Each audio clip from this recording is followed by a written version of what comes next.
Good morning students, my name is Tarun from विश्वास school. तो आज हम हमारी ऑनलाइन क्लासेस के अंदर एक टॉपिक करने जा रहे हैं, राग मालकोंश। तो राग मालकोंश के बारे में करने से पहले हमने ये जो थाट, वादी, संवादी स्वर, वर्जित स्वर, इनके बारे में हमें पता होना चाहिए कि इनका मीनिंग क्या है।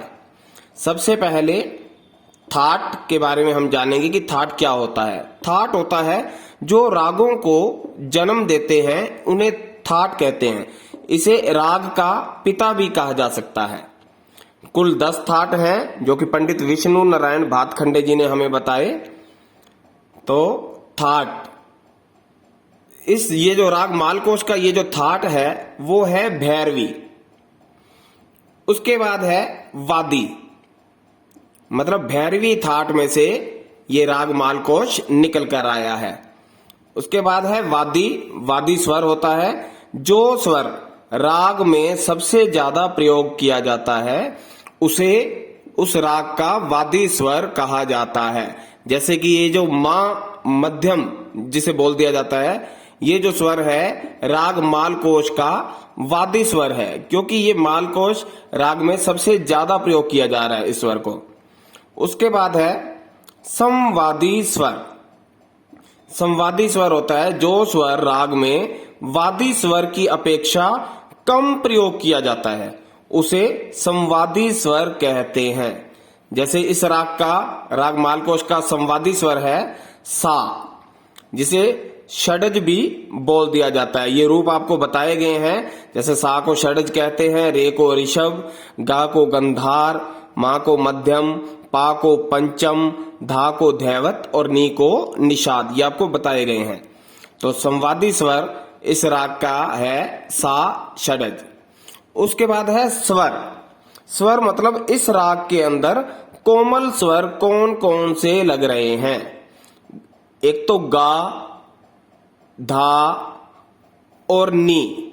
जैसे राग भैरव के अंदर आपको बताए गए थे कि रे और धा कोमल लगते हैं, ऐसे ही राग मालकोश के अंदर गा, धा और ये जो नी स्वर है ये कोमल लगते हैं।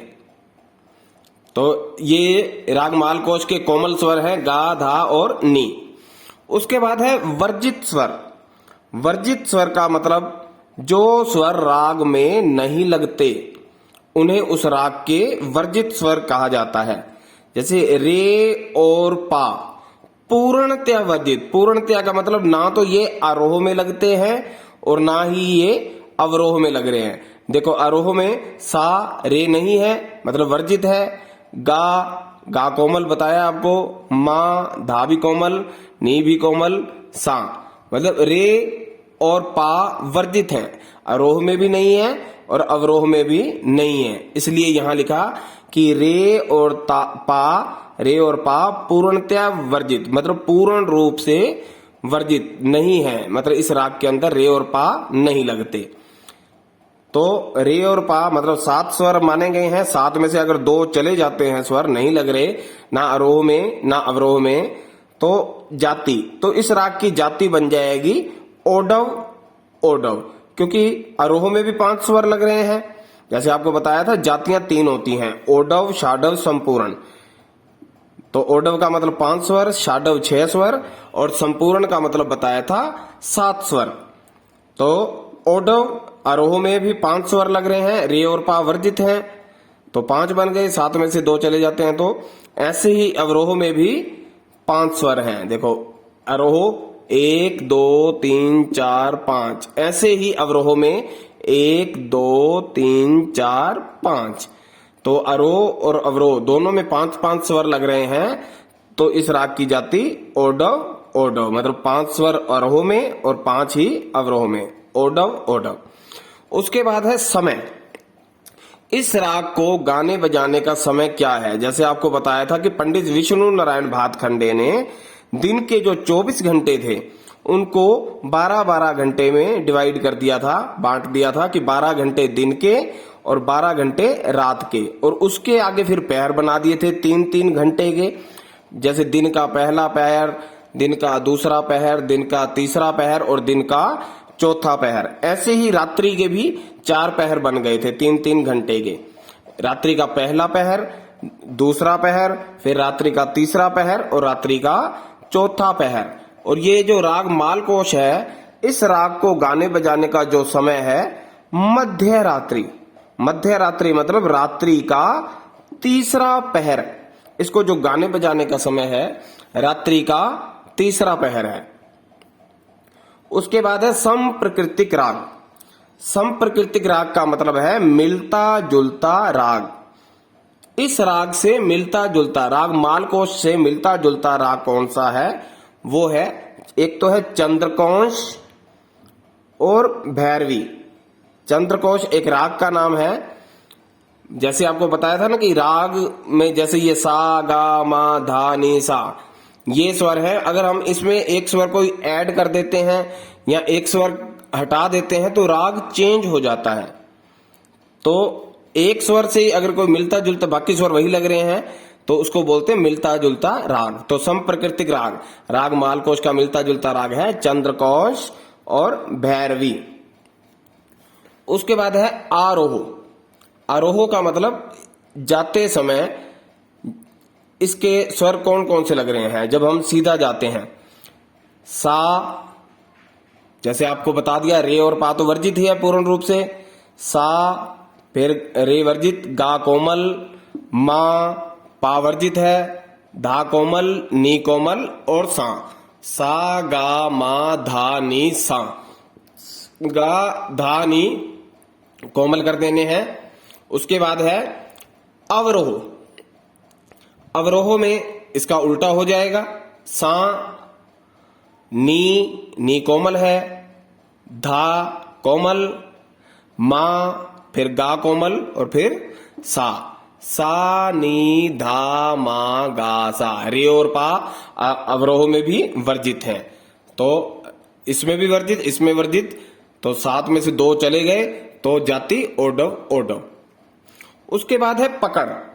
पकड़ होती है जो राग के स्वरूप को स्पष्ट करती है, उसे राग की पकड़ कहा जाता है। जैसे राग माल को, मतलब इसको बजाने से पता चल जाता है कि राग कौन सा है। जब हम हारमोनियम पर इन स्वरों को बजाते हैं तो इससे पता चल जाता है कि ये किस राग की पकड़ है। तो पकड़ होती है जो राग के स्वरूप को स्पष्ट करती है, उसे राग की पकड़ कहा जाता है। जैसे इस राग की पकड़ आपको बताई गई है राग मालकोश की, धा नी सा मा गा और सा। धा नी सा मा गा सा। पकड़ अपने हिसाब से भी बना सकते हैं जैसे आपको पहले बताया गया है, लेकिन वही बजा सकता है, अपने आप बना सकता है जिसको हारमोनियम की, संगीत की अच्छी तरह से नॉलेज हो, रागों की नॉलेज हो।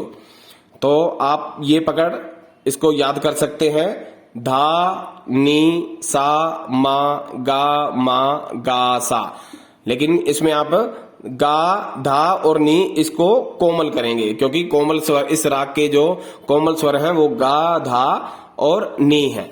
तो एक बार फिर से हम इसको रिपीट कर रहे हैं। थाट जो रागों को जन्म देते हैं, थाट भैरवी है इस राग का। इस राग का जो वादी स्वर है, मतलब जो स्वर सबसे ज्यादा प्रयोग हो रहा है राग के अंदर, वो मां है, मध्यम बोल दिया जाता है जिसको। संवादी जो वादी स्वर की अपेक्षा कम प्रयोग होता है, सा, षडज। उसके बाद स्वर, मतलब कोमल स्वर कौन कौन से लग रहे हैं, गा, धा और नी, इस राग के कोमल स्वर हैं। वर्जित स्वर, जो स्वर राग के अंदर नहीं लगते उसे उस राग के वर्जित स्वर कहते हैं। तो इस राग के वर्जित स्वर थे रे और पा, जो कि पूर्णतः वर्जित, ना तो आरोह में लग रहे हैं ना अवरोह में लग रहे हैं।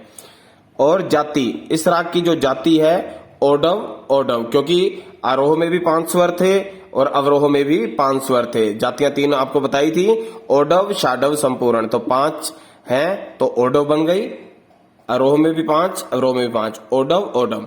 समय, इस राग को गाने बजाने का समय है मध्य रात्रि, रात्रि का तीसरा पहर। उसके बाद है संप्रकृतिक राग। संप्रकृतिक राग का मतलब मिलता जुलता राग। तो राग मालकोश से मिलता जुलता राग है चंद्रकोश और भैरवी।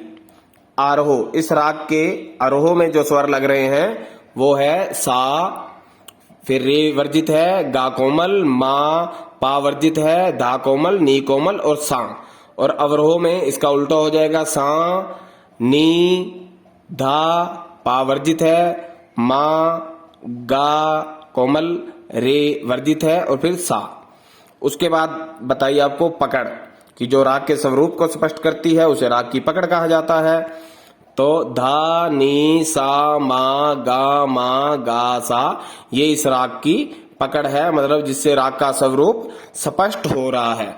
तो इसमें आप गा, धा, नी कोमल कर देंगे। तो ये था हमारा आज का एक टॉपिक, राग मालकोश। तो आज के लिए इतना ही। Thank you.